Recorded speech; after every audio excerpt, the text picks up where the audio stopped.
How do people make sense of life after death? I'd like to suggest there are 4 ways of looking at this issue.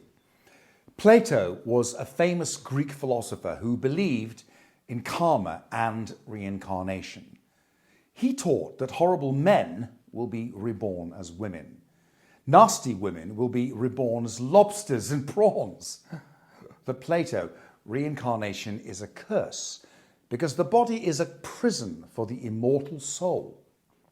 Now, the aim of life is to escape to a heavenly realm where rational souls can spend eternity working on quadratic equations and logical puzzles. You see, it's a paradise for brilliant Boffin minds no longer bothered by bodies. Millions of religious people all over the world believe in karma and reincarnation. There are many variations on this theme. Now, materialists disagree with Plato. The father of materialism is Democritus.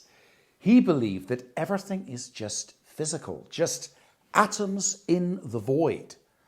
On this view, when you die, you rot, and your corpse is nibbled by rats and worms. Plato hated Democritus and burnt all his books. To understand how materialism impacts people today, we will look at 2 influential Greek Boffins, Epicurus and Aristippus. While Epicureanism today is often understood to refer to a person's refined appreciation of posh nosh a la Gordon Ramsay, we need to dig deeper. Epicurus spurned Plato's belief in immortal souls and invisible spiritual realities. It was the materialist worldview of Democritus that inspired his ethical teaching. For Epicurus, the worst pain is fear. Fear of death and hell causes anxiety and misery for those who fear the gods. So he writes, "Nothing to fear in death. Pleasure can be attained. Pain can be endured." Epicurus taught that when we stop fearing death and hell, we must turn to enjoy a life of happiness in the here and now. For Epicurus, this means a life of self-restraint and self-control. Epicureans seek tranquility, a gentle, refined, sophisticated kind of happiness. We chat with lovely chums in delightful gardens, enjoying clever banter, philosophical chit-chat, cashew nuts and the occasional glass of sherry.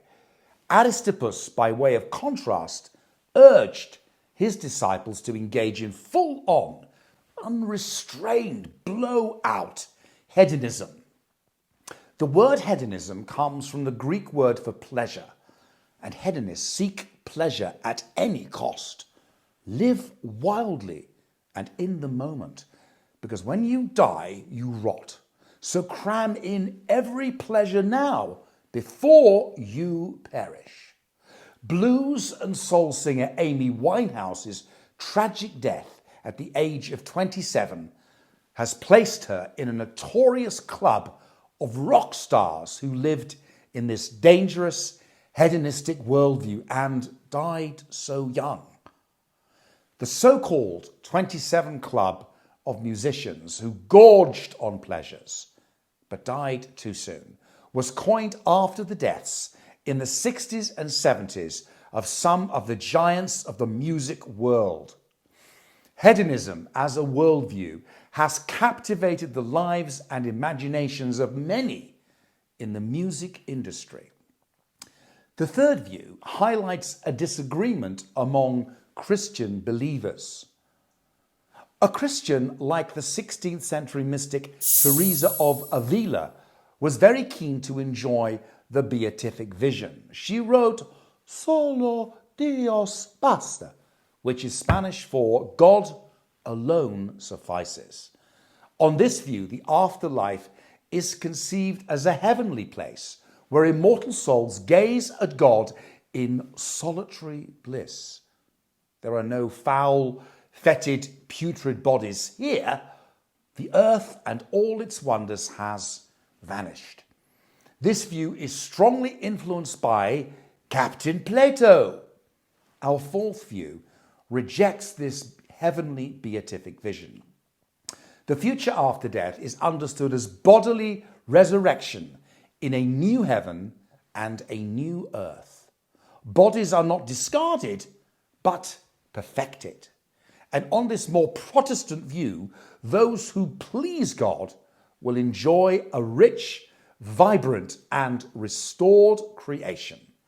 In other words, heaven on earth.